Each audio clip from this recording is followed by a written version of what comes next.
Hello, and welcome everyone to In Time. My name is Nicholas Lamar Suter, and with me today is endangering. Endangering, how are you? I'm doing fairly well. Good, glad to hear it. Sorry, Spending my birthday and that's Texas. right. Happy birthday. Thank you. I apologize for those who could not hear Penn Jillette. Actually, I know what it was. It was him welcoming everyone to the show. You'll see it again in some other one. I'm sorry that didn't play, but yep, it is what it is. And in fact, what I'd like to do now is just make sure that everyone can hear us and that we're not getting any echoes, and then we'll move forward. But I want to make sure we got the sound right. We should have it right. The Penn Jillette intro notwithstanding. So it's well, we have solipsism. I can hear. We have solipsism in the live chat, so I think they can hear us. So this show we're going to be covering Kyle Rittenhouse, what happened basically from beginning to end, and what the media has done to make problems considerably worse. It's actually really been a staggering problem, and sort of something that we've worked out just looking over a lot of the video here. So we're going to play a number of clips. We've got now, I think, probably roughly 20 clips all sort of mashed together, and we're going to go over everything beginning to end and all the way up to what happened today and where sort of we expect it to go, and we will let you guys take a look at it and see what you think. Now, the clips, some of them have sound, some don't. So we will be playing them. You will hear the sound cutting in and out intermittently. Part of that also is just for us to be able to take a minute to tell you what you're seeing.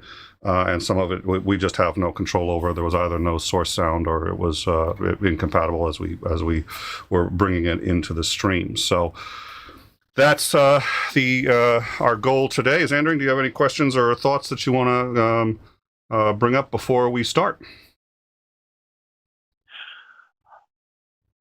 Not the only thing I can say before we start is it's a tragic situation that didn't have to have happened. Yeah, I think. I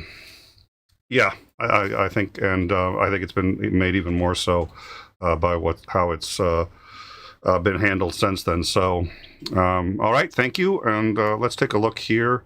The defendant, Kyle Rittenhouse. There it is. So what we're going to do is we're going to start with, you're going to see an opening statement, and then we're going to get into the history. Now, this was the opening statement on the first day of the trial. This was about a week ago. So let's hear what the opening statement was and start to get into just how we got to where we are. This is the prosecution's opening statement in the murder trial of Kyle Rittenhouse. Here we go. The defendant, Kyle Rittenhouse, who was 17 years old at the time, had armed himself with an AR-15 style semi-automatic rifle loaded with 30 rounds in the magazine. And using that rifle, he shot and killed Joseph Rosenbaum, an unarmed man. The shot that killed Mr. Rosenbaum was a shot to the back. This occurred after the defendant chased down Mr. Rosenbaum and confronted him while wielding that AR-15.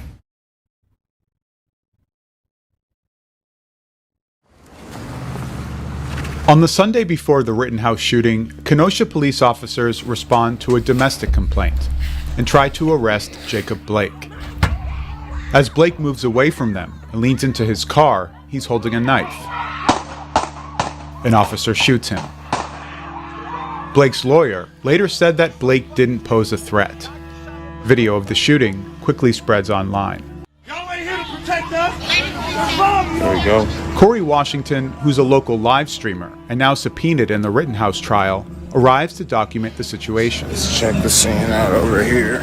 I mean, there's tons of people already starting to gather there. In the air, you could kind of feel the tension. Ain't no justice for black people in Wisconsin. At a certain point, more sheriffs arrived on the scene, and their presence kind of aggravated the crowd. And from there, it just started going crazy. For the next 48 hours, the protests intensify. And at night, local businesses are looted and set on fire.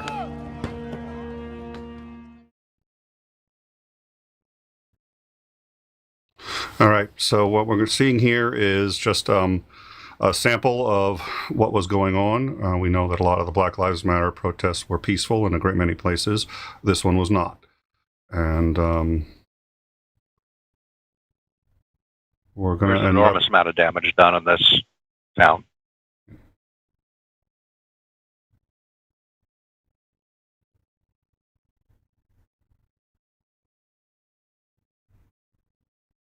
You can also see there are many people in the crowd that are armed.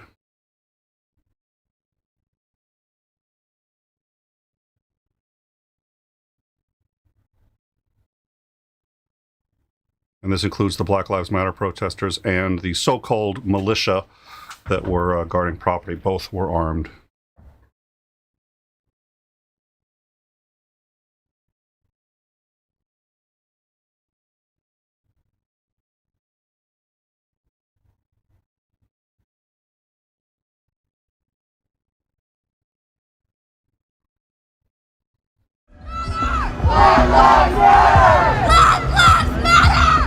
Two days later, in the midst of protests and unrest, a teenager carrying an assault rifle kills 2 people and wounds a third.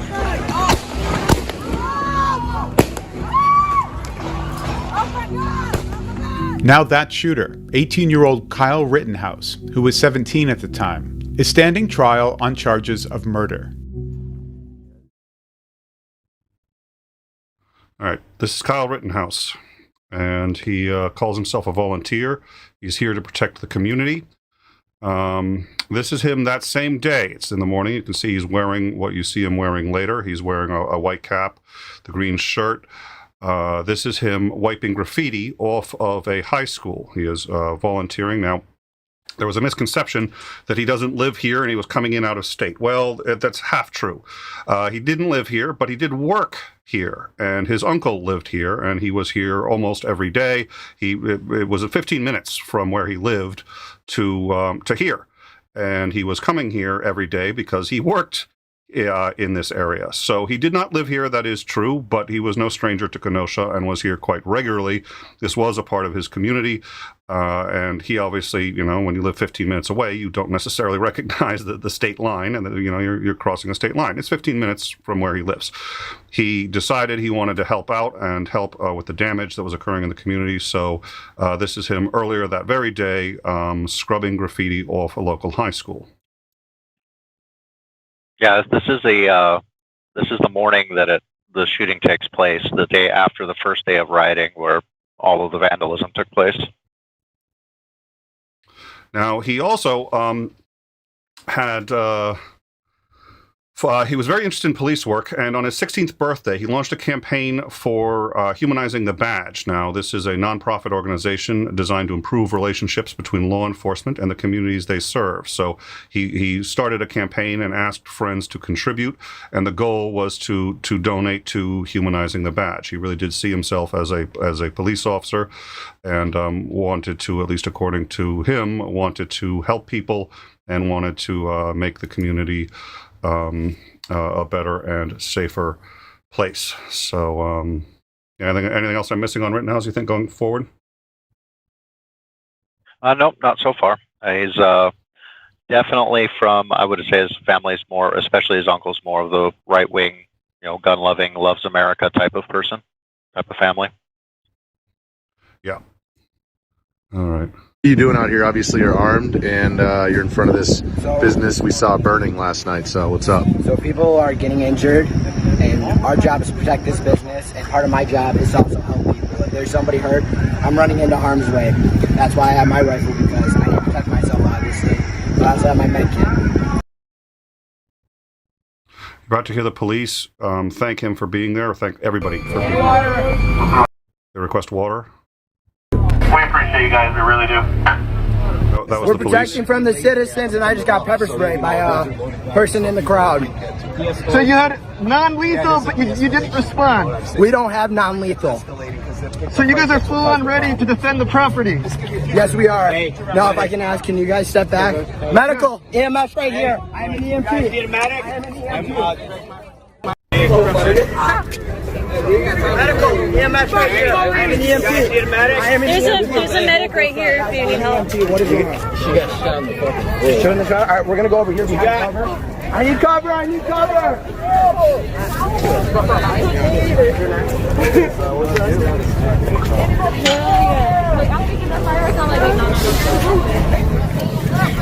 You said I'm not police. That's who? Out of business. I am an EMT and you are injured. Time to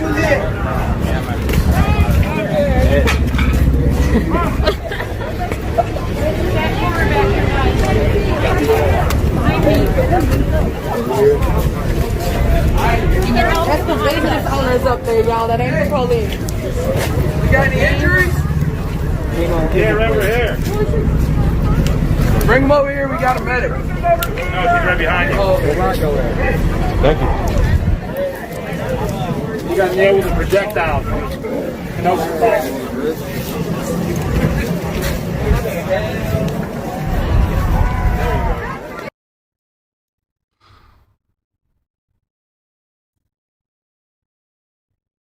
All right. So up until this point, now we had reported on this because we had some idea of who he was. We actually were live the night that this happened, and we learned that he was a lifeguard, but it turns out he has also had additional EMT training. And up to this point, he's been maced. He did not respond, and the reason is the only response he had was his weapon, and it was obviously it was a lethal force. So he did not respond to the mace, and in fact disengaged and pulled back, and then continued to provide EMT service to multiple people up until that he heard that there was a mob forming at a gas station with the intention of destroying it, and at this point he decides he is going to go there. How does this? Am I on it so far? Do you think, is endangering? For the most part, yeah. Mm. Okay, so we are now going to see a little bit about this gas station, and this gas station is actually going to be extremely central to everything that's going to happen after this. Oh, yeah, watch out. They got their guns up. Hey, they're just trying to protect their property. Hey, no one touch anyone. They're racist and they're out here to look cool. Here is where we first see Joseph Rosenbaum, the first person Kyle Rittenhouse fatally shoots that night. Now, that's Rosenbaum. We're going to discuss him in great detail, but before we do, there's something very interesting that most people, I think, to this point are unaware of and did not pick up on. The man that you see on the left is not Rittenhouse. That is not Rittenhouse. He is another militiaman. That is Rittenhouse on the right.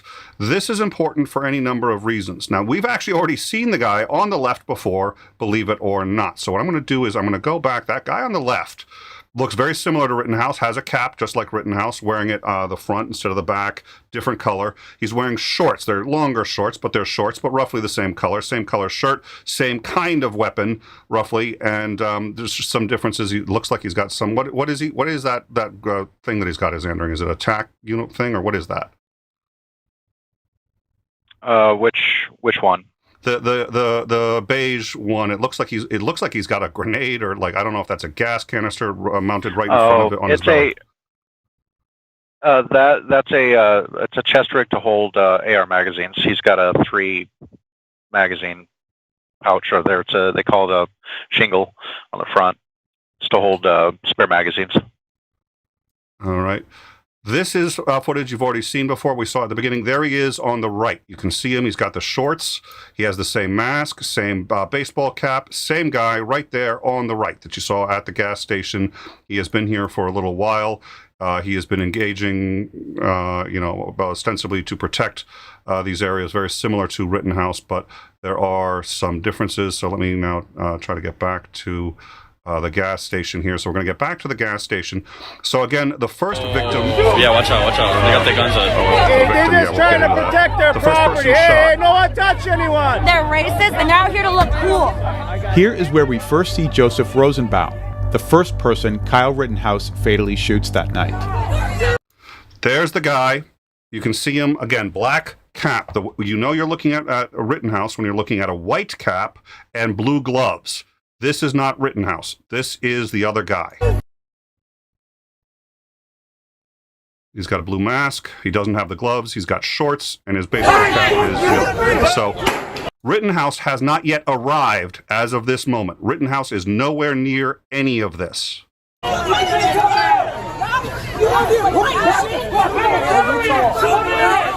can see the guy in the red shirt, and he looks very agitated.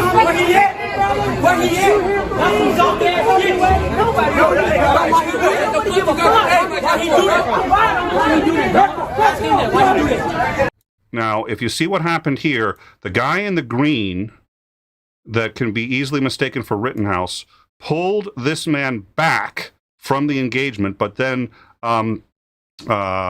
Rosenbaum turns to the man in green. Now you're going to see them starting to engage and starting to argue. They have to get pulled back repeatedly from each other. Somebody either pulls them back, or you can see Rosenbaum being held as he tries to engage with the man in the green shirt.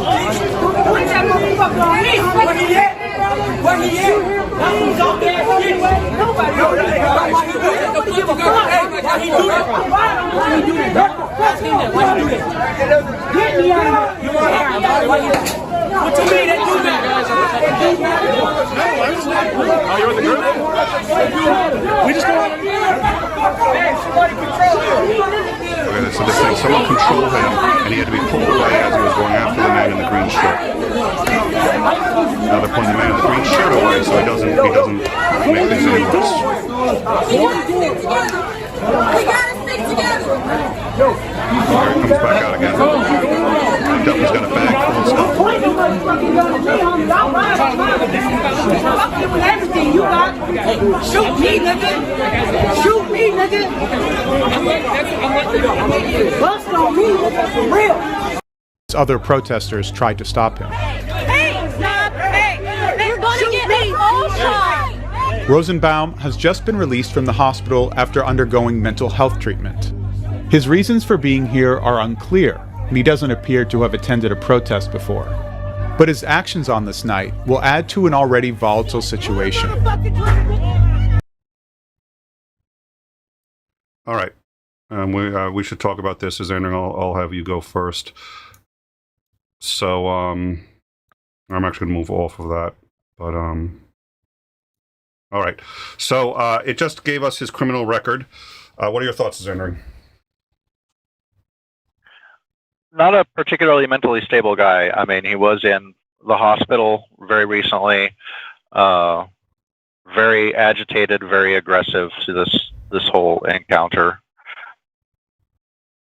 Well, and you had pointed out earlier, and I want to make sure that this is clear. We're not trying to say that he deserved to get shot.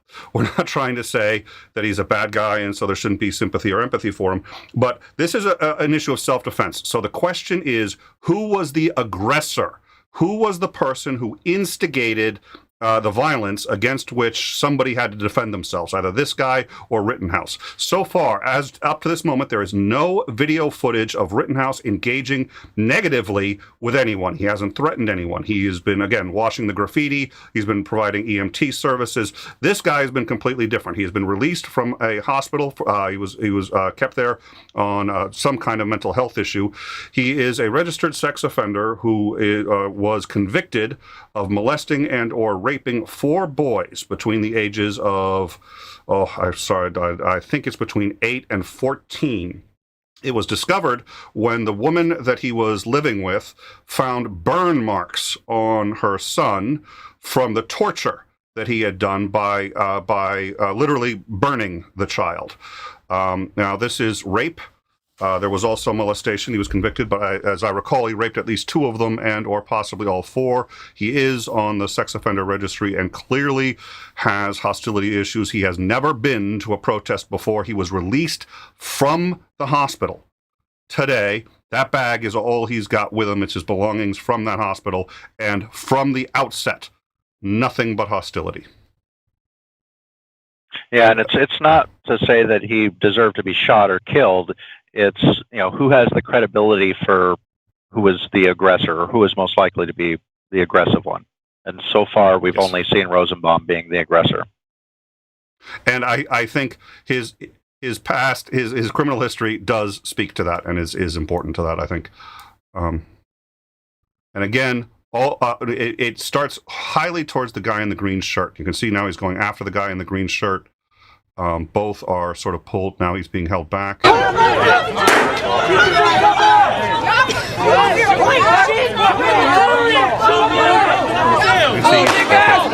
I'm gonna zap that back just a sec here. Again, you can see the guy in the green shirt, and he's really trying to get to the guy. The guy's backing up. You hear from me? No, you ain't.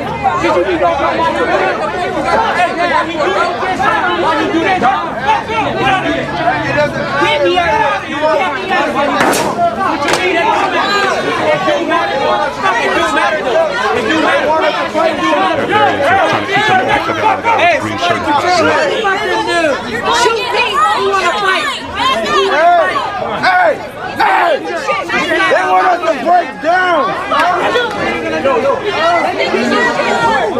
We gotta stick together. We gotta stick together. At this point, a bunch of them have gotten together and decided that they're going to blow up the gas station. They light a dumpster on fire and try to ram it. But one of the security guards had an extinguisher with him. You can actually see him previously in the clip. You've seen him in a couple of the clips we've already shown. He was just holding onto the fire extinguisher. He's able to put the dumpster out, but they're trying to ram it into the gas station. At this point, Rosenbaum decides that this is a good idea. He starts setting smaller fires, including in a trash can, and participates in lighting a second dumpster fire. And we will get to that in a second. And again, with the intention of into the gas station. Why you do that?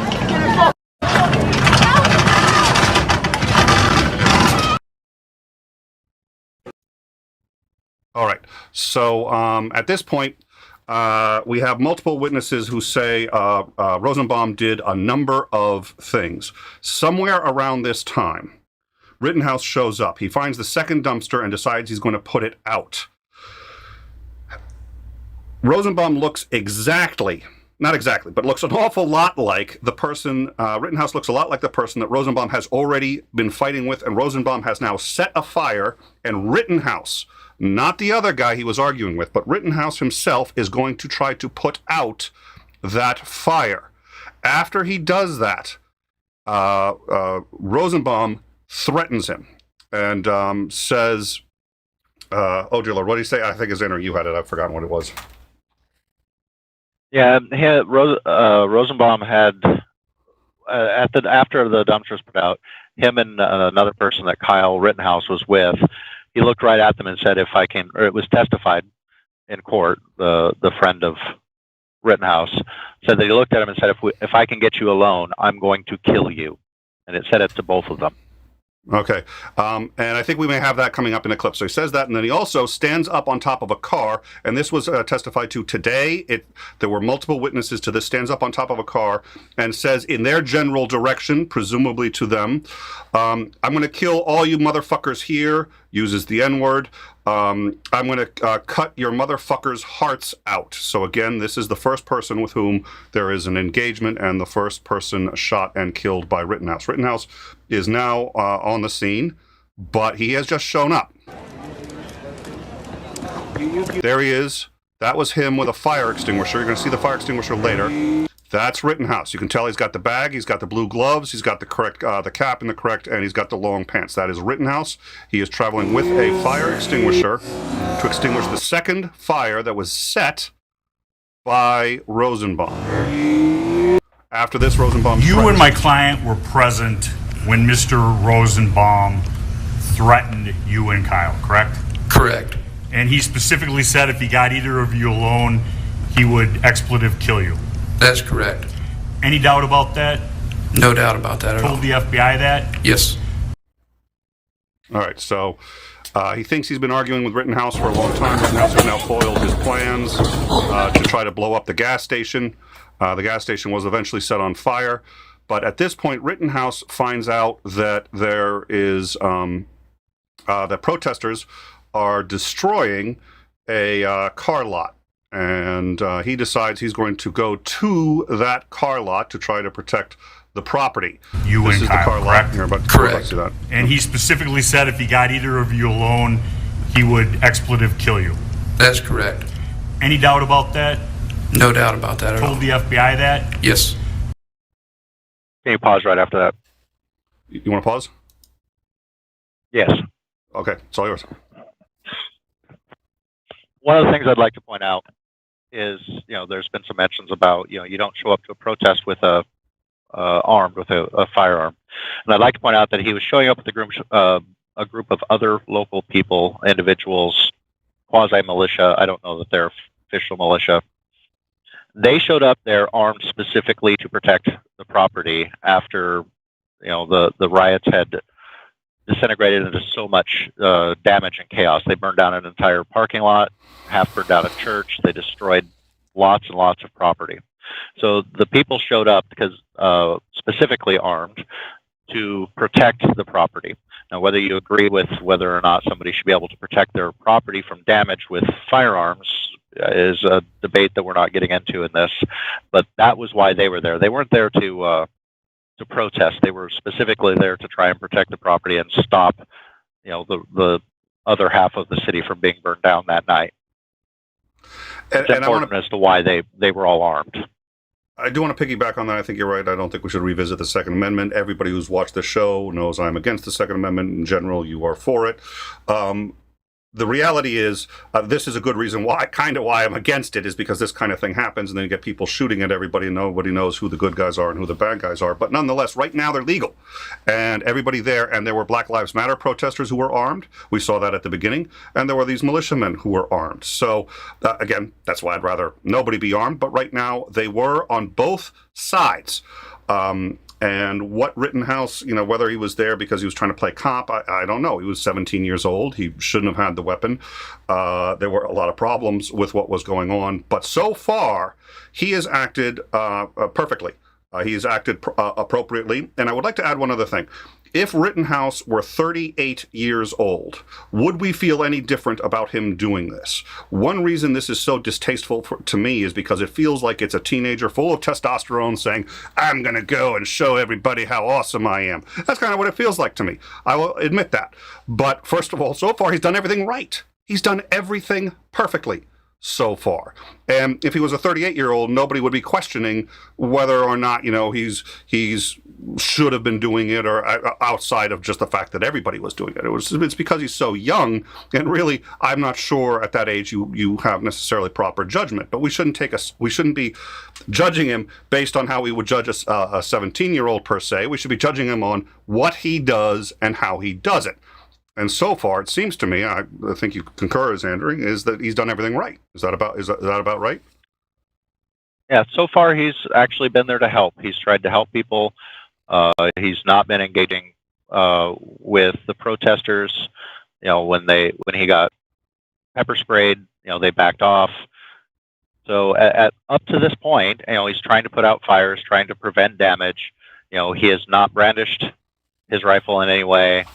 So far his actions have been exemplary, despite the fact that he shouldn't have been there in the first place. Yeah. All right. This is the car lot. I think it's a dealership, and cars are being destroyed, and he has become aware of this, so he is now going to go there ostensibly to protect the lot.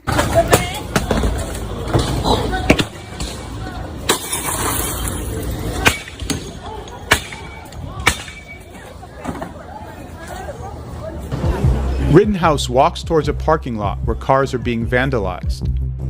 He passes Joseph Rosenbaum, who was fighting with the armed men at the gas station earlier.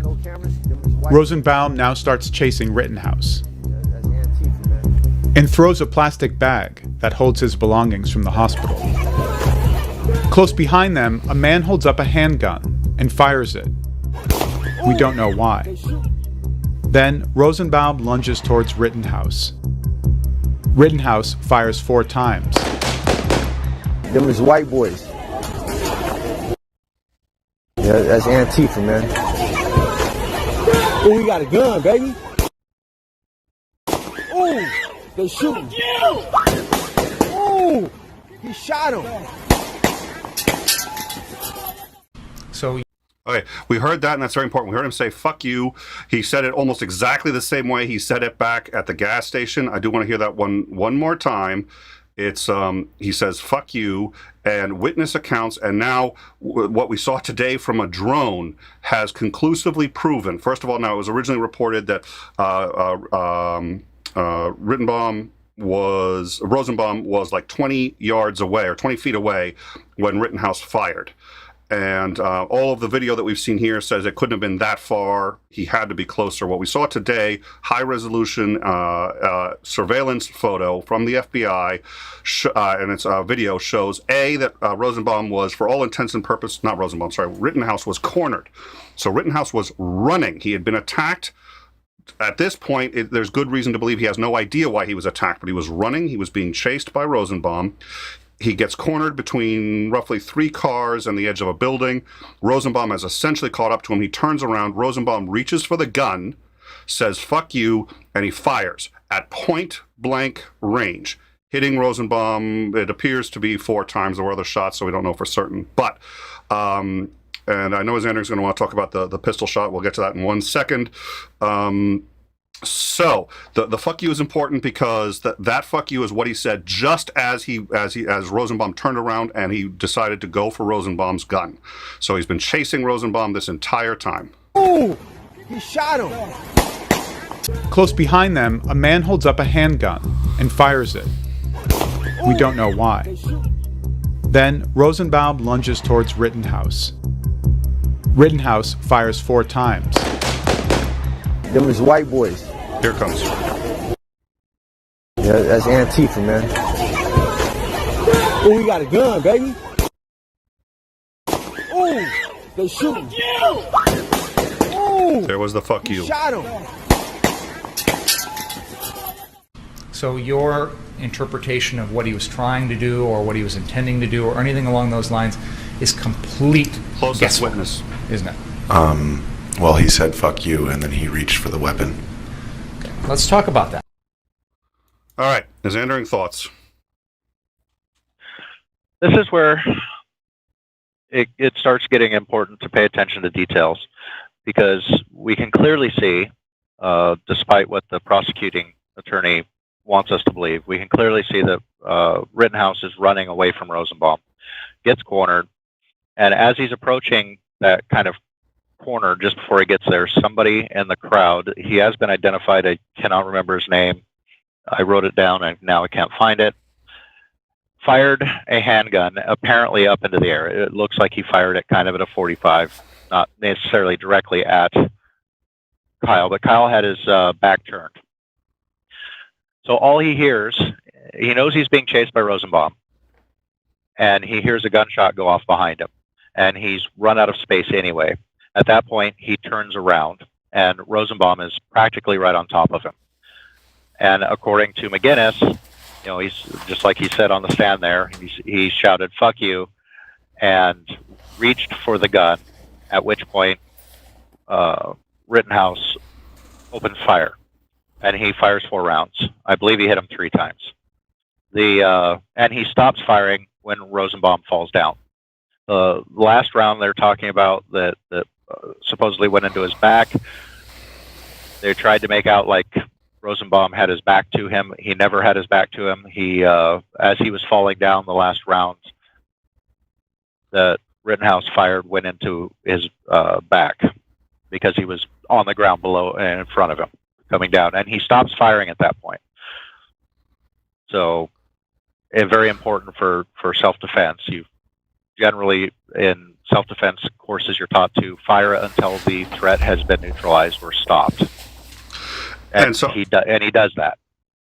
And so to put this in a little context, I'm not going to go back, but there's also aerial footage of this, and it's pretty amazing. What you can see is Rosenbaum is walking down the street, and Rittenhouse passes him. In fact, actually, what I'm going to do, no, I'm not going to go back, but if you go back and you see the footage from just about a minute ago, a couple minutes ago, when Rittenhouse passes him, you can see he's holding something that's got a large white stripe on it.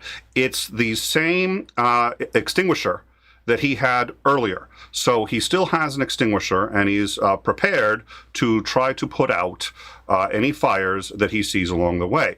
Now, we know that Rosenbaum threatened to kill him at least twice and was fighting with somebody, got very agitated and was fighting with somebody that looked almost identical to Rittenhouse, especially at night. Green shirt is the same.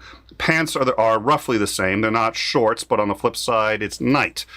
He's wearing a cap. Did you really notice if it's white or black? So now he has in his own mind, this is Rosenbaum is dead. We don't know, but it seems to me to be pretty reasonable that Rosenbaum has now mistaken Rittenhouse for the person he was fighting with and also threatened, a separate person that he threatened repeatedly at the gas station. I think it's fair to conclude that Rosenbaum probably doesn't realize it's two separate people. And so when he sees Rittenhouse go by him, there's no evidence of what happened or why he started chasing him, but I think a reasonable conclusion at this point is because he had thwarted his attempt to take a dumpster and that was on fire and ram it into a gas station, and because he had been fighting with, quote, him half the night already. It was somebody else, but he doesn't know that. So let's... what we're going to do is go forward on, unless there's something else you wanted to add, Isandri. We'll go on to the... Oh, I did want to also... Yeah, I think you're right, Isandri. I think that's a great point. He's running. He's being chased by someone who has threatened to kill him twice, who was clearly agitated, clearly violent, had to be restrained. And then he hears a gunshot behind him. I'd have assumed they're shooting at me. Is that fair? Yes, that's probably what I would assume as well, because the gunshot was close enough that he probably could have felt the concussive force of it going off.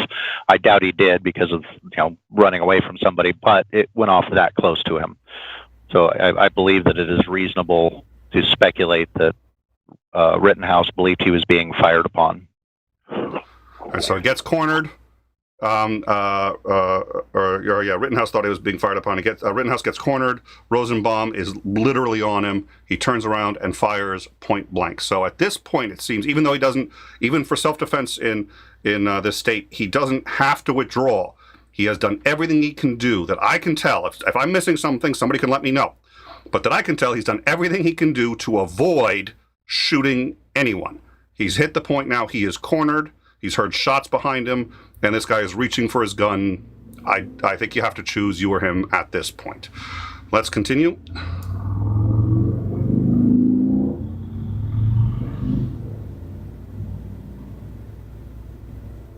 Oh, I think this is, did I knock it back? I may have knocked it back by accident. Well, it's good we can go with this section right here, because this is the first two charges that he's charged with. Obviously, the reckless homicide he turned around, of I'm not sure. Rosenbaum himself.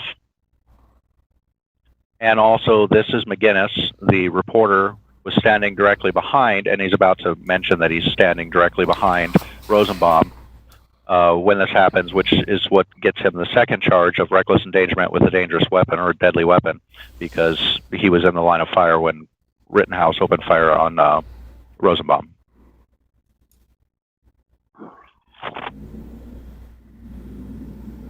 Right before he turned around, I'm not sure if this was a reason why he turned around, but there was a gunshot, and that's actually visible on video. It's not clear whether or not that gunshot was fired into the air or towards Rittenhouse, but Rittenhouse did turn around immediately after that. And at that point, he went from running away to aiming his weapon at Rosenbaum. This is the gunman who fired that shot into the air. We don't know what he was thinking. He hasn't been called. And I was actually direct to the best of my knowledge. He was a gang member. It may have been a warning shot. There were shots fired other than Rittenhouse's.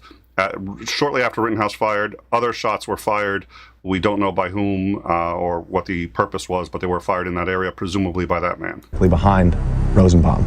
So I took one or two steps to my right as Rosenbaum was lunging for the barrel of the rifle.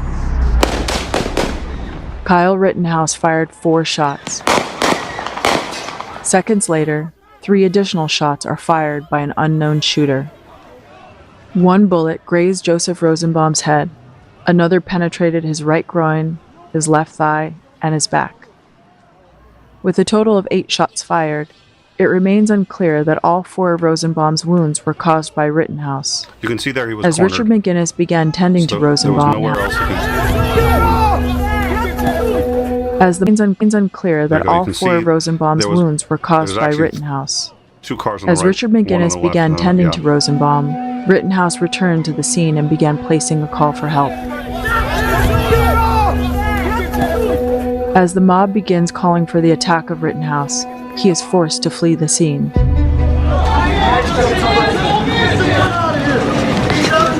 for just a second.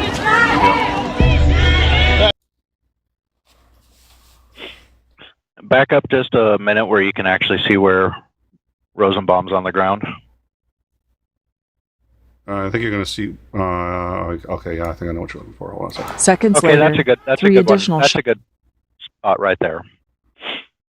So he comes back and you can hear him on the phone talking to somebody, and he says, "I just shot someone," and he's willing to hang out. He stays there for a minute. And from here, the left over here, there's going to be another group of people coming in. And also on the right-hand side is where the group that was following Rosenbaum had the gunman that fired the initial shot. And so there's a group of people chasing them, following him, and videoing what's going on. So they've got these 2 groups. The group on the right has dispersed because of the shots going off. They all scattered, and the shots draw the attention of another group that's off to the left, off screen right now, and they're coming in. And as Kyle sees the group coming in from the left here towards him, he takes off running. The group that scattered, there's several individuals in there that start screaming, "Hey, get this guy. He just shot somebody," to the newly arriving group. So you have 2 groups of people that are in this area, and you're getting a lot of people starting to converge on the area. And also about a block and a half to the right here, is where the police are stationed at an intersection down there. And Rittenhouse takes off towards the police. Shots are fired by an unknown shooter. One bullet grazed Joseph Rosenbaum's head. Another penetrated his right groin, his left thigh, and his back. With a total of 8 shots fired, it remains unclear that all 4 of Rosenbaum's wounds were caused by Rittenhouse. As Richard McGinnis began tending to Rosenbaum, Rittenhouse returned to the scene and began placing a call for help. As the mob begins calling for the attack of Rittenhouse, he is forced to flee the scene.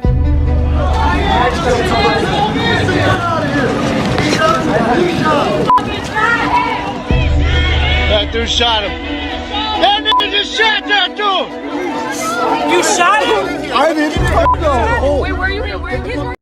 Why you shoot him? Hey, no, why you shoot him? Niggas beat him up. Rittenhouse is seen next, running towards the flashing lights of police vehicles.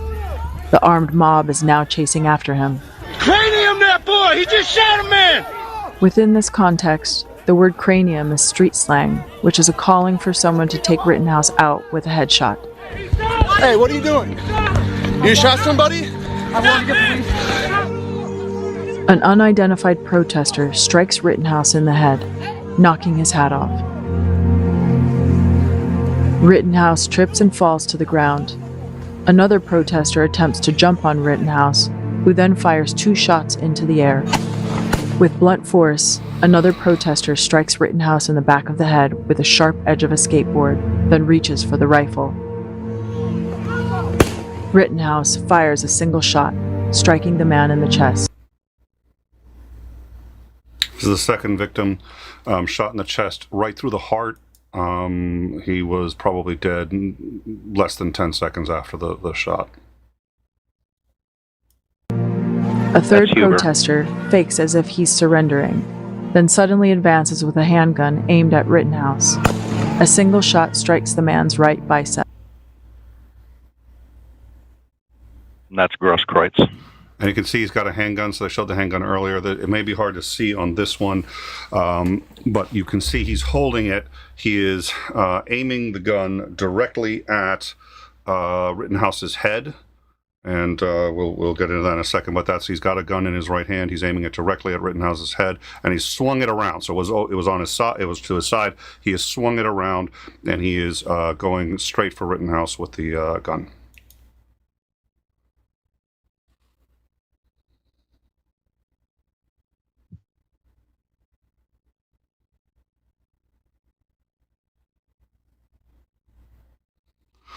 All right, this is a comment. Now, it's important to note that he has denied ever saying this in court, but his former roommate says, yeah, I visited him in court. Now, this was I guess, at least a year ago. So the roommate said, I visited him in court. Wow. I visited him in the hospital. Apologies.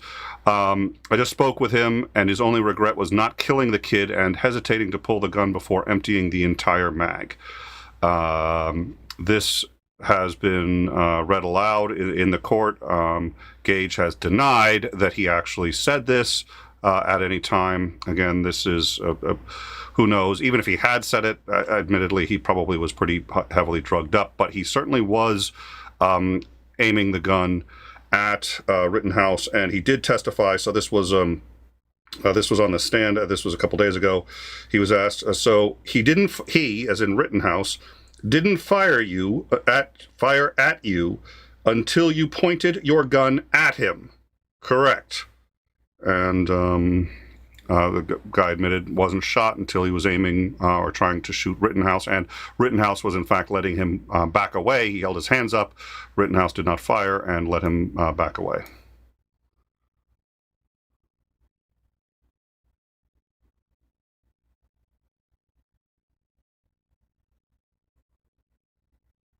Now there's another person who has his hands up trying to get away. Rittenhouse lets him go, and also once the attackers have all disengaged, turns around and just goes straight back towards the police. Now we had mistaken this. You can see he's looking around. Yeah, you can see he's looking around to see if anybody else is attacking him. As he's, at this point, it's reasonable to speculate that he is exhausted. He just had a massive adrenaline dump and was attacked several times, was running for quite a bit of it. So he's probably exhausted. I doubt that he can hear much at this point because he's now fired his rifle 8 times. So his ears are going to be ringing. And if you watch this video with all of the sound, the original video, somewhere in this time frame about right now, you can hear several more handgun shots go off. I believe that many of the people were saying, making the claim that he fired indiscriminately into the crowd. I believe that they're looking at this where he's got the rifle at a low ready. The guy has got his hands up and backing away. He does not fire his rifle again. He fired a total of 8 rounds. And so there's no reaction on his part to the handgun fire that's going off right about this same time. And it's loud enough you can clearly hear it on the original video, and he's showing absolutely no response whatsoever. So at this point, I personally believe that he is a bit shell-shocked. He can't really hear anything that's going on, and has shown remarkable restraint in the fact that he literally didn't just spray and pray, being attacked that many times. From his point of view, he's being attacked. That's what I believe, based off of all of the video that we've just watched. And that is important to note because it does look like he's shooting into the crowd. So you're going to see him, and he turns around, it looks like he's casually shooting into the crowd. Right there, it looks like he's casually shooting into the crowd. And he's not. And that's important, too, because that had been, Rittenhouse runs toward police vehicles and raises his hands. Hey, he just shot them! Hey, dude right here just shot them! Dude right here just shot all of them down there! The police make no attempt to stop him, and he isn't arrested until the next day.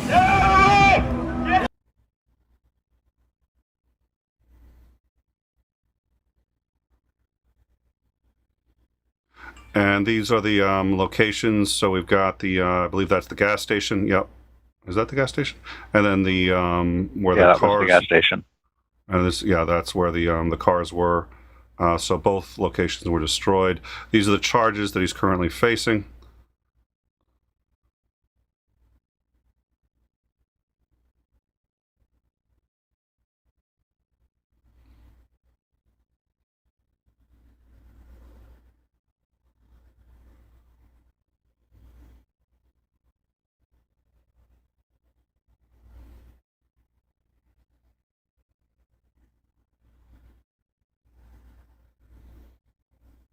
And nobody still knows who this individual is. We assume that he was not struck by any of the rounds shot by Rittenhouse because nobody showed up with gunshot wounds anywhere. All right. So that is, to the best of our ability, to determine what happened. Now, I do want to make a couple of observations. I am really rather strongly against the Second Amendment. Endangering here has actually made the only compelling arguments I've ever heard, but I'm still against the Second Amendment.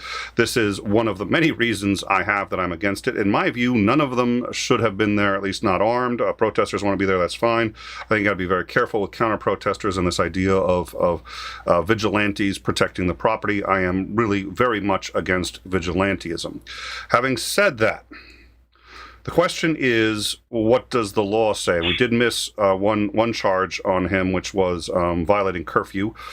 So we'll put that one down for a second and talk about, would a reasonable human being have felt that they were in fear for their lives when they were attacked? That is, at a minimum, the bar for self-defense. And I have a very, very, very hard time with the conclusion that Rittenhouse was not fearing for his life when he pulled that trigger, and he seems to me to have done a great deal to avoid it. Now, there have been a couple comments, and I kind of lean in that direction, which is, well, if he really didn't want to have violence, don't bring a gun. I tend to agree with that, but Endangering is going to point out the obvious, which is he's got a Second Amendment right to that gun. So until that changes, we can't deal with the ideals that liberals like Endangering would like. Oh, he's gonna get me for that one. We can't deal with what we'd like the law to be and what we believe would have made things less violent. We have to deal with the facts, and the facts are that, to the best of my ability to determine, he did his best to avoid the violence. I don't like gun culture, and I don't think guns really solve problems, but there are plenty of people in this country that do, more than 50%. And they think a armed society is a polite society. And so they go down there and they do things like that. I think it's a bad idea. I think there's a good example of why it's a bad idea. But I understand that he didn't, and I get why. So that's... I think that's my final piece on it. We still got one more thing that I'd like to engage on, but I don't see how you could convict him on anything except for the misdemeanors. I don't, and the consensus has been that the prosecution's been getting slaughtered because every witness that comes up essentially has been more beneficial to the defense. The defense is going to start. Nobody's mentioned yet. The defense started today. Nobody's mentioned this other guy with the green shirt. I was going over video and I realized, hey, wait a minute, excuse me. So I happen to believe that this is going to figure in their defense, but I'm not a lawyer. We were going to have Nate on today, by the way, for those of you, Nate, but unfortunately he had another obligation and could not make it. So we are sorry that Nate is not here with us. But having said that, Oz is in the live chat. We call Jesus. Hopefully he'll come in and he can talk to you. Well, he's been dying to talk to you, Oz. Okay, I won't derail. So anyways, that's my view. What are your thoughts, Endangering? I think that based off of the video, all the video evidence that's there, plus the testimony that was made, that Kyle had a justifiable reason to be in fear of serious bodily harm, if not death. I believe that if Kyle had not been armed and had done everything exactly the same, minus the rifle, that he would not have walked away from that protest that night. He would have been seriously injured, possibly killed. I do believe that he acted in self-defense. So looking, a lot of I don't think he should have been there. I want to preface that I don't think he should have been there in the first place. He was charged with under one of Wisconsin's laws. It's a minor in possession of a dangerous weapon. I've read this law, and I've still got it on my tablet here. I can pull up the exact law itself, the actual words. But there is a law that prohibits, minors, people under 18, from possessing dangerous weapons. There is, however, in the very last section, an exception to that. That is, persons under the age of 18, ostensibly between the ages of 14 and 18, because those are the legal hunting age in Wisconsin is 14, that provided it is not a short-barreled rifle, not a short-barreled shotgun, and that you have successfully completed a certified class hunter safety course, a person under the age of 18 may possess a rifle. This was intended for hunting reasons. It was not intended for people to take a rifle to a protest, but the law does not specifically state while hunting. So he has been charged with a violation of this. It is a misdemeanor, and I'm interested to find out how that's going to be adjudicated, because there is that exception at the end that a person under the age of 18 may possess a rifle, as long as it's not a short-barreled rifle and you have completed an accredited hunter safety course. Well, and then at that point, all you've got left really is the. Oh, sorry, because I think it was something else I wanted to say and I spaced it. But all you've got then is the breaking curfew, which almost seems like selective prosecution at this point, because there are a lot of people there breaking curfew, and none of them were arrested, at least not for breaking curfew. So let's see. Oh, dear Lord, there was something else I wanted to say about him before we go forward. I mean, he's a young kid and really should have stayed home, but. I had something else about the rifle, but I've spaced it. If I remember, think about it for a second, and I'll bring up one other point. When I watch quite a few shooting breakdown, let's learn lessons from these shooting incidents, and several of them are badge cameras with police-involved shootings, and I was quite shocked at the level of control and restraint that Rittenhouse had when he was firing in what I believe to be self-defense. I have seen many police officers that didn't have the kind of control to not shoot people. He did not shoot Grosskreutz the first time he approached him. When he put his hands up and started backing away, it wasn't until he pointed the gun at him that he fired. The guy that was behind Grosskreutz had his hands up, was backing away. As he get up, he did not fire at him. He did not seem to be firing in a blind panic. He just went through fairly traumatic. I mean, if anybody who shoots anybody has got to be a traumatic experience. So I'm amazed that it was not worse than it was. I did remember. Thank you. I think anybody who has any experience with violence and with violent people can recognize it. We've all seen people fronting, all seen people pretending that they could be violent and acting macho, and some are passable fakes.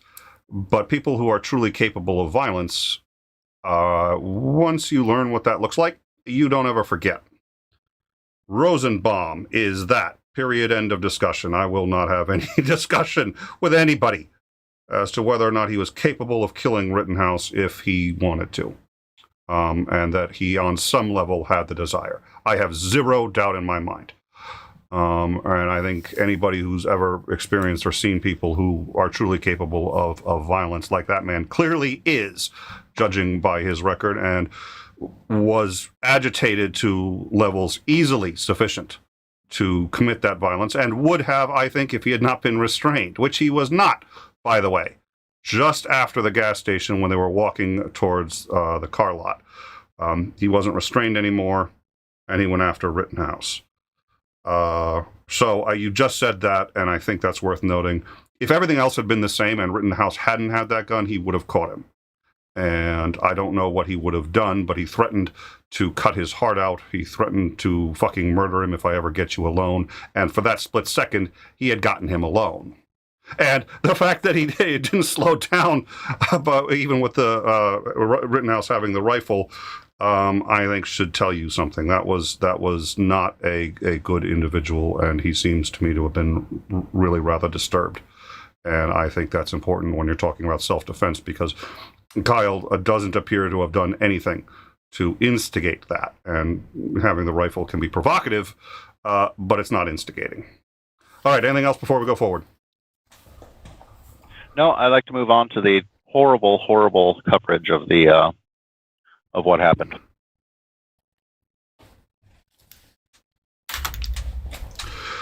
Unfortunately, most of the horrible coverage has been from my side of the aisle.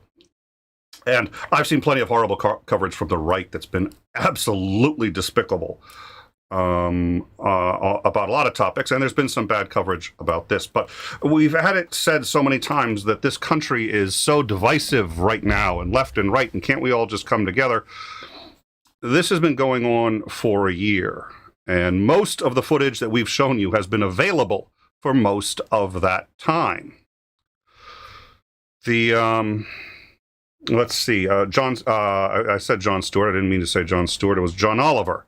Vanity Fair, Slate have had rather provocative titles about the immorality of letting Rittenhouse get away with murder, which he was obviously there to do. This is the Young Turks, a popular, ostensibly news site for the left. I think we're going to get into a couple of arguments about that, with about 4 million subs. This is what they had to say.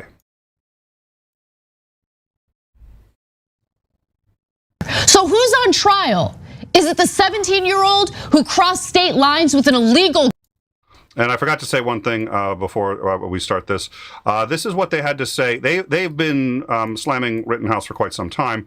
This was the first day of the trial when the judge said you cannot call the people who've been shot victims.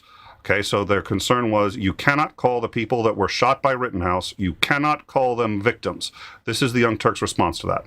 So who's on trial? Is it the 17-year-old who crossed state lines with an illegal gun and then proceeded to shoot 3 people, killing 2 of them? Or are the 2 victims who have died on trial? The other individual who was shot and suffered... the whole thing in one shot if we can. Is there something? Oh, sorry. I just wanted to... She reminded me one thing that I wanted to point out. Rittenhouse did not cross state lines with the rifle. The rifle was his uncle's house, and it was and always remained in Wisconsin. The number of corrections we're going to have to make by the time she's done with this. Let's make a note. I had meant to bring that up earlier, but okay, I'll hold it. Yeah, there's going to be a lot of corrections, I think.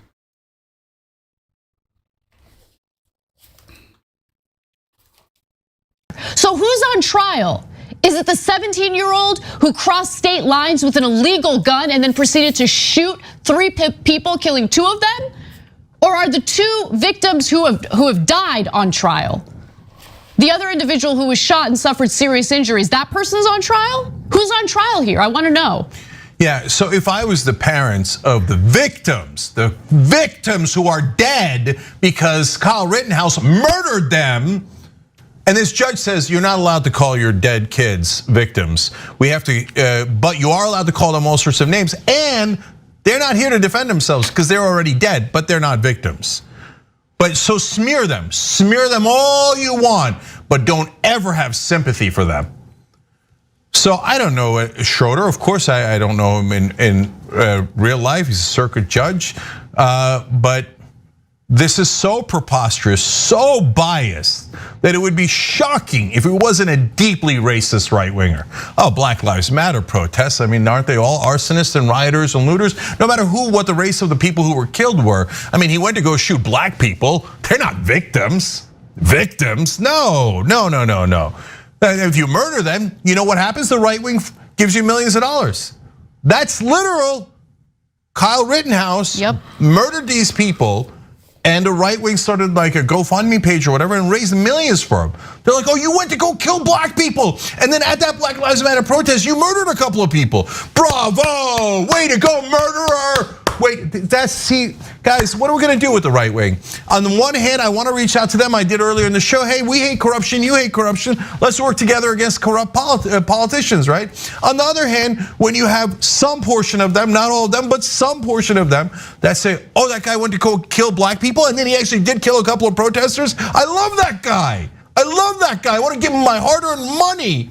So if he gets out of jail, maybe he can murder more people on behalf of the right wing. Listen. How am I supposed to get along with that guy? How am I supposed to get along with that guy? Seems a tad unreasonable. Let's continue. The right wing is gonna do what the right wing does, right? But we're supposed to have a fair justice system, which of course is a laughable thing to say because it has not been fair. So if this judge said, hey, don't call them victims, just stay away from using that word. I disagree with it. But like the gratuitous, you can demonize them. You can refer to them as rioters, looters, arsonists. How is that a fair trial? How is it not abundantly clear that there's a bias here? We're fighting for justice. So I'm gonna pause that. I'm gonna pause that. I'm sorry. The lack of self-awareness. Yeah. Okay. How is it unclear that there's a bias here? All right. We're almost done with this clip here, and then So if you're on that jury, and it turns out, hey, one of the guys pointed that Kyle Rittenhouse had not done anything, didn't start anything, and one of the guys in the crowd pointed a gun at his head, and then he turned around and actually defended himself, then you should let him go. Then he's not guilty. That is actually self-defense, if that's what the evidence shows. So far, we have public evidence. It is not what it shows. It is not at all what it shows. But if you have magic evidence that we haven't seen, it's possible, show it to the jury, then we would be for justice. There are multiple videos from that night. The first video was Kyle Rittenhouse literally chasing a protester into a parking lot.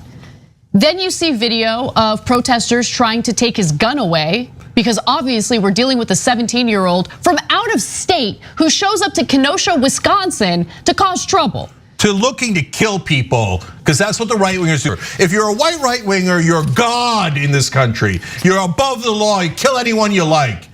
God damn it, I'm tired of it. My God, every time I think about the parents of those kids, it makes me sick to see what this judge did, what those unbelievable monsters in the right wing do, celebrating the deaths of those poor kids. And by the way, just last thing, think about it from this perspective. Kyle Rittenhouse goes in with a weapon into the protest. He chases people with it. He points the weapon at someone. They then try to wrestle the weapon away because they have a loaded gun pointed at him, a loaded weapon at him, right? Look, if he gets away with it, and now with this judge, there's almost, it's like this is the most rigged trial I've ever seen in my life. It's almost inconceivable he'll get convicted. And so if somebody told you don't know anything about the case, and somebody told you, oh, the people who were killed were monsters who attacked this poor kid, and they're not at all victims, they're rioters and arsonists and looters and terrible people, and this kid had to defend himself, well, you would logically think, oh, I guess he was self-defense. The judge is handing it to him on a silver platter, handing it to him. Just get out of jail free card. Well, okay, and then soon the right wing are going to logically think we could just kill them all. There's never any penalty. And in fact, we have a story later in the show where one of the people listening to Charlie Kirk's speech asked him, why don't we just start killing him? In America now, if you're a white right winger, it is grotesque. It's become a question that where you don't, they're like, what's the downside? I might get millions. George Zimmerman's a hero, Kyle Rittenhouse is a hero. No one ever gets punished. Minorities, they say, oh, black people are angry in this country. They're not nearly angry enough. Not nearly angry enough. Thanks. All right, we've had a couple questions, and then I think we need to break that down. Now, the reason we used them was not because they are representative of everybody on the left. That was, as I said earlier, some of the more extreme, but I still want to get into why we discussed it. That was, I think, 6 days ago. That was the first day of the trial, which was, I think, 6 or 7 days ago. You can tell, too, because they talk about the judge's ruling, that you cannot call the people that were shot victims. So that was what they had to say. Is Endangering any thoughts? So many thoughts. I don't know how you could be more wrong. The Young Turks is one of the pretty far left, more radical channels that I listen to, and they annoy me to no end. I torture myself listening to them, but I want to see what the very left propaganda wing is saying about things. And I don't view the Young Turks as a news outlet, which they fancy themselves to be. That to me, they are a far left propagandist organization that don't bother to do any of their own research. They don't bother to, neither one of them bothered to look at any of the actual video. And we're about to see But they what claimed happens they did, when by the somebody way. They claimed shoves they it. said, they claim they did. Yeah. Please, sorry. But when Anna is called out about having not watched the video, clearly having not watched the video, and then has to issue, I guess you'd call it a retraction. It gave me warm and fuzzies that she had to eat her own words, but clearly they had not actually watched any of the videos for this. They were listening to other people spout off about what they apparently didn't know anything about. So, I have a lot of friends who say, I don't care about how many subs I get on YouTube. Bullshit. That's what I call bullshit. Because if you didn't care, you'd be in a closet doing this. You want people to see you. You want to be an influencer in some way or another. Hopefully it's because you want to make the world a better place. Maybe it's just because you like the attention. I don't know. There are good reasons, there are bad reasons. But if you're on YouTube, you want subs and you want attention and you want to talk. There is always the pressure to sensationalize things and to make things bigger and badder and we feel that pressure all the time. And I'm kept in check in part by my own sense of ethics, in probably a larger part by the community around In Time, which is people who share similar ethics to me, and it's they know who they are. Most of them are in the live chat right now, who sit there and say, maybe you should think about this. But I have a bit of the instinct, of course, to sometimes put the gas on it, because no downside to me. In fact, maybe a little upside. So I get the instinct. It's there. You can't avoid it. And part of being ethical is learning how to deal with it. The Young Turks have been saying shit like that for a year. It's been a year. That footage has already been out there. And when all the footage came out, it seems like, and I don't know, I don't work there, but it seems like what they do is somebody told them what was in the footage. They maybe saw a piece of it and then just said, well, it must be true, and ran with it, because they've been saying that Kyle Rittenhouse is a murderer who has not yet been he's on trial. Talk about poisoning the fucking well. He's a murderer. Don't dare call these people arsonists, including the guy who set multiple fires. Don't call them. And I'm not going to get into the legal distinctions of how and why. I will say this. The reason you cannot call them victims is because that is what is at issue in the trial. At least it's an adjunct of it, because if he acted in self-defense, they are de facto not victims. If he did not act in self-defense, then de facto they are. If you say that they're victims, you've essentially assumed that which is at issue in the trial. I've seen so many times when that gets abused. It does get abused. Of course it gets abused, because we have some really stupid concept of better to let 10 guilty people go than one innocent guy get convicted. And it seems to me that those are liberal values. Now, these guys are the extreme. Most aren't that crazy, but that was about 6 days ago. I don't know when the first day of the trial was. And they called the judge What was it that he had said about the judge? He said, I wouldn't be surprised. Well, I've got it. Hold on a sec. He wouldn't be surprised if the judge was a deeply racist right-winger. He's saying this about the judge on day one. Also said that Rittenhouse went there to kill black people, and in fact that the right wing wants to kill black people. And then he said, I'm for working with the right wing. Well, if you say they want to kill black people, it's been my experience that that does hinder your ability to work with them a touch. Also said the parents of these kids, and you can't call them a victim. Rosenbaum wasn't a kid. Rosenbaum wasn't a kid, and it started there. If Rosenbaum hadn't have been there, or if he had had a sedative before showing up, a really fucking strong one, if he had been in check, would any of this have happened? Everything started at that gas station. It started with fights that Rosenbaum was getting into before Rittenhouse even showed up. They were wrong about just about all of those facts. We're going to get into that in a second, but let's see. The parents of the victims was, and then let's. Okay. Well, yeah. Yeah, and I'd like to point out that we specifically chose this because it was particularly egregious. Most of the media outlets weren't this bad, but yes, they were still saying quite a lot of the same things, just not as inflammatory. Still had some of the same misconceptions. The thing about it is the Young Turks have had access to this video for a year. This video has been out there. It was released like the day after it happened. Most of this video was available. So for an entire year, they've been able to educate themselves and look and see and analyze. There's been plenty of good people that have gone over the events step by step. And they apparently either didn't believe them and clearly didn't actually watch any of the video. So this one was particularly egregious, but is still was reported. Many of these same things were reported to a lesser degree on many of the news agencies. And I've heard in news media in this country that he was spraying into the crowd. Not true.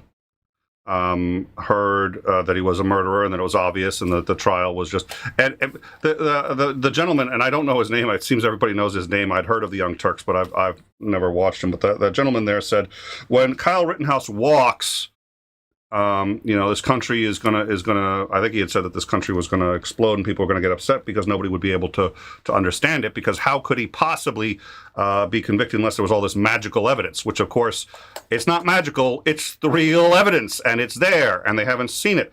But when he walks, yes, this country may well explode because they have 4 million subscribers, and they've been calling him a murderer who went there to kill black people.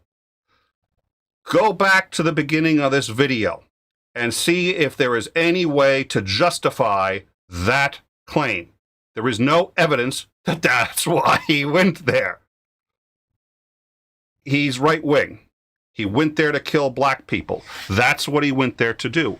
And they've been saying this to 4 million subs for a year. The trial starts. They call the judge a right-wing racist. And I don't. That's one of the reasons there's so much division, because I will bet you this has been spectacular for the Young Turks, and everybody's watching, and all the lefties who by the way, I am one, so I get to call us lefties. What was it that Bill Engvall? No, it wasn't Bill Engvall, but it was what they said. I don't think you get to call anyone a redneck unless you are one, and I are one. But that's my tribe, or at least the extreme of my tribe, that's sitting there watching this and eating up all of it and generating this hate for this kid. He should not have been there, and I think, as Andrew, you completely agree with me on that. Is that correct? Yes, I absolutely agree. He should not have been there. Shouldn't have been there. So you now have the left and the right agreeing on that. But he was, and so the question is, was this self-defense? I don't think he was there to kill black people. And I don't think that he's an evil son of a bitch because he's on the right. And I don't think this guy's worried about kids and their parents. This is a 17-year-old kid who did what 17-year-old males have a tendency to do. Stuck his chest out, dropped trowel, brings his dick out and says, guess how big it is? Okay, we do that. For a kid who was doing that, he was one of the most restrained human beings of that entire video of anybody I'd seen. And if he had been an adult, I don't think we'd be having that discussion. So this kind of thing is, when we talk about the country being more divided than at any time in history, well, since the Civil War at least, I wonder why. And I look at that media and I wonder why. And I will tell you this, there is absolutely fake news, and there's fake news that comes from the right. It comes from the left sometimes too. What they really just want, they've been doing that for a year. This they released 2 days ago. So look, these details do matter because this stuff is caught on camera. You do see it in the video, someone taking a skateboard and hitting Rittenhouse over the head with it as he's on his back. And I haven't seen this video yet, but it was already, the New York Times says it's on tape. There's someone captured on video, someone who has not been identified, kicking Rittenhouse in the face. So look, these details matter because if you're gonna make an argument that you acted in self-defense, there needs to be some proof that there was an imminent threat. Right, and in this case, the imminent threat is the guy using the skateboard and someone kicking Rittenhouse in the face as he's on his back. Now, what really mattered to me was how all of this unfolded. What was the thing that sparked it? What started all of it? And initially, I was under the assumption that Rittenhouse was the person who was chasing after Joseph Rosenbaum, that's how it had started. But I was wrong about that. Okay, so I want to correct the record. I was in fact wrong about that, right? Who was chasing who matters. The gunshots by some other unidentified person, that matters, especially if you're Rittenhouse and you're running away and then you hear shots and then Rosenbaum lunges toward him. The defendant. So, and then before I play this real quick, just a quick note, and the live chat seems to, everything's actually completely managed and under control, which it should be. For those of you who are new to this live chat, I consider myself very open-minded, and I agree with the right quite often, although I am on the left. As endangering, I think, is extraordinarily open-minded. He is on the right. Big fan of the Second Amendment, but he often agrees with the left, and he is very open-minded. This show is about getting to the bottom and to the truth of things, and that's what we try to do every time. I think we do actually an extraordinarily good job. We're not always right, but we are more often than not, and by a good margin, and I'm immensely proud of that, and that's because of the work of myself, co-host, and the people in the live chat. We love having people here with diverse opinions. You will treat everybody at all times with dignity and respect, and the reason I am extremely upset with the Young Turks is because they refuse to do that, even with people with whom I disagree quite strongly. And they're making it worse for everybody. Hope you guys will stay around, and I hope you guys will stick in our live chat. And I hope you guys realize the value of having a good discussion with people who disagree with you. The people who've been in our live chat for over a year, they do too. And I think you're going to enjoy chatting with them. But our mods will put anybody out who isn't showing an express interest in an honest and civil dialogue. So done with that one. And they're doing it. They don't need help. But I'd like you guys to stick around, actually. But we're not going to negotiate on that one. Moving forward, once again, opening statement by the prosecution, I think it was 6 days ago. That matters, especially if you're Rittenhouse and you're running away and then you hear shots and then Rosenbaum lunges toward him. The defendant, Kyle Rittenhouse, who was 17 years old at the time, had armed himself with an AR-15 style semi-automatic rifle loaded with 30 rounds in the magazine. And using that rifle, he shot and killed Joseph Rosenbaum, an unarmed man. The shot that killed Mr. Rosenbaum was a shot to the back. This occurred after the defendant chased down Mr. Rosenbaum and confronted him while wielding that AR-15. Ladies and gentlemen, that is what happened in the Kyle Rittenhouse case from beginning to end. So let's do a little cleanup, but that's it. That's what happened. I do want to say somebody pointed out that at least she did apologize, which I think is nice. I'm glad she apologized. However, she apologized as if she had said it just once. They've been saying most of those things on Young Turks for a year. And the video has been, and she said, well, I've been told that there's video of the kid kicking Rittenhouse in the face or trying to kick Rittenhouse. She says, I haven't seen it yet, but I've been told by the New York Times. I saw that video 2 days after it happened. I saw that video 2 days after it happened. If this is an important story, which I think it is, that's why we were covering it when it happened, how come she doesn't know that? So I'm glad she apologized, but it would have been nice if she had said, we've gotten it wrong for a year. But I'll try not to look a gift horse in the mouth and say at least she apologized. Endangering, what are your final thoughts on this? Yeah, I would have hoped that they would do their due diligence and look at the evidence that they had access to before spouting off for a year. And then only after being taken to task about how blatantly wrong she was, then issuing the correction. Yeah. Well, and they've apparently been hit hard by that. I am concerned about what happens. I think I have no doubt in my mind he should be found not guilty.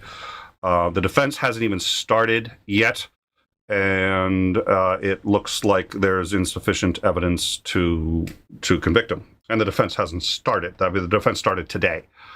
So I think we can brace ourselves for the fact that he's going to get released, or sorry, that he's going to be found not guilty on most of these charges. I don't think you can do man one, and certainly what the defense said happened in their opening statement, that Kyle Rittenhouse chased this guy down, so he's been influenced by the media. Because there's no way you can get that from any of the footage. None of it. And this is what the prosecution is saying. Sorry, what were you going to say? I was just going to point out that the prosecution is saying that, not the defense. Yeah. Oh, did I say defense? I am exhausted, so I do apologize. Yeah. I realize a lot of I've been flipping words the whole show. Like, you got the guys confused. Sorry. Yeah. No, that's fine. You were just talking about the defense was starting today, and yeah, the prosecutor just literally blatantly lied in the entire opening. Well, he did get one thing right. Rosenbaum was unarmed. That does not mean, as I've seen some people suggest, that does not mean that Rosenbaum wasn't a deadly threat. Yeah. Yep. I also believe that, but for Rosenbaum, none of these events would have happened. I think that's probably true. And there's a fair argument to be made, too. If he hadn't gone, none of these would have happened. And that's one reason why I'm against going in these kinds of situations. Even as an adult, I don't think you should. But I don't think you should if you're his age either way. And clearly he had some skill and restraint. But nonetheless, it was a bad situation. But the reality is he went. He had the legal right to. And the question is, was it self-defense? And if Rosenbaum hadn't, I mean, he was unhinged. He was unhinged. And Rittenhouse wasn't. And I hate to say this because it's trite, but we're talking about this. So the burden of proof is on the prosecution. He is innocent until proven guilty. You have to prove that this was not self-defense. You don't have to prove it was. You have to prove it wasn't. You have to prove that he could not have reasonably been afraid for his life. That mob that was chasing him, that was saying, go get him, that's a lot of people chasing you. That would have made me afraid for my life. Having that guy, Rosenbaum, who was clearly unhinged, who had just threatened to cut people's hearts out. And did he say eat it? I don't remember if he said eat it. I don't think it really matters. And murder people and all. And if he's chasing you, I'd be afraid. I'd be afraid for my life if he was chasing me and he was that pissed. Especially after you realize this is going on in 2020, and the major news stories pretty much all of 2020, aside from some of the COVID stuff, were a lot of the protests, the portions of the protests that dissolved into violence, to looting, to vandalism, destruction of property. Seeing several people, especially like individual people that were MAGA supporters, being mobbed by people and seriously injured. These things were plastered all over media. You can't tell me that he didn't see any of that stuff. So when you see a group of people, so you're being chased by somebody and there's a large group of people behind them, or reasonably large group of people behind them, I don't think it's unreasonable to believe that he would be in fear of his life, or at least serious bodily injury, because this has been seen several times on the news media, on video happening. So, there were two people that if they hadn't shown up, none of this would have happened. One of them should have stayed home. The other one should have remained in psychiatric care. Yes. So, well, and it's a tragic situation, and I don't believe that Rittenhouse is guilty of murder or of reckless homicide. The two misdemeanor charges that he was charged with may stick, but again, they are misdemeanor charges: the minor in possession of a dangerous weapon and breaking curfew. But the other ones, I do believe he'll be found not guilty of, and I believe, just based off of what I've seen and the video evidence that we have and the testimony that has been given by McGinnis and a few other people, clearly show that it was, in my opinion, clearly show that it was a case of self-defense. Well, and if the state had such a good case, I don't think they should be making shit up. There's no evidence. I believe that. Yeah. This is complete speculation on my part, but I believe that the charges were brought for political reasons, not for legal reasons. And I believe that some of it, at least some of it, was brought about because of the perception, and in this case, the reality of a collapse of the rule of law. And they needed to be seen, as upholding the rule of law. So I do believe that personally believe that these charges are politically motivated. Well, it's got to be something, because they got nothing from what I can tell. I mean, again, once you remember, burden of proof is on them. They have to prove it beyond a reasonable doubt.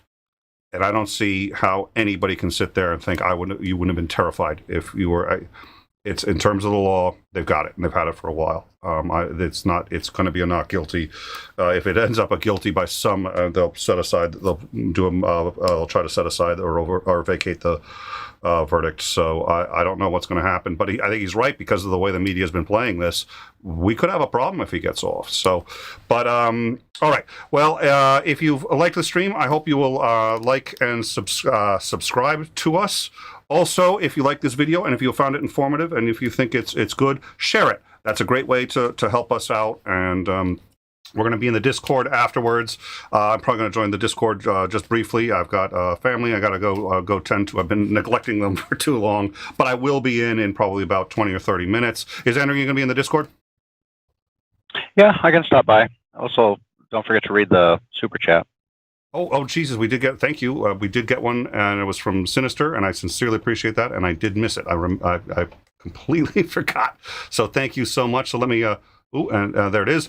And I completely agree. Sinister Porpoise, $5. We are more divided than ever because of Google, Twitter, Facebook, and other internet giants prioritize profit over the balance of information. I think that's true, and I think we need to do a show not only on that, but how do you fix it? Because I don't know how you fix that. But that is spot on, Porpoise, as usual. I know that's one of your pet peeve topics, and I think you're absolutely right. The way information is channeled to give you back, especially by Google, only that which you're looking for, so that you'll keep using Google, and not necessarily what's the most accurate, because what you're looking for and what's the most accurate are not necessarily, in fact, are rarely the same thing. So we'll be in the Discord. As Andrew will be there probably in about a minute or two. I'll be there in about 20 minutes, depending. I need to, like I said, look after the family. Like I said, if you like this video, if you think it's informative, share it. And you'll see me on Nate's channel, Nate the Lawyer, at some point. I've been covering this with him, which has been a blast. Nate's actually been on the show many times. He's a friend of the channel. We certainly support and appreciate him. So other than that... Also... yes, please. Also, if you've made it this far, you've watched all of the video, you've gone through all of the timelines of what actually happened that is shown in the video, and for some reason you think that he's still guilty of murder or homicide, let us know in the comments why you think so.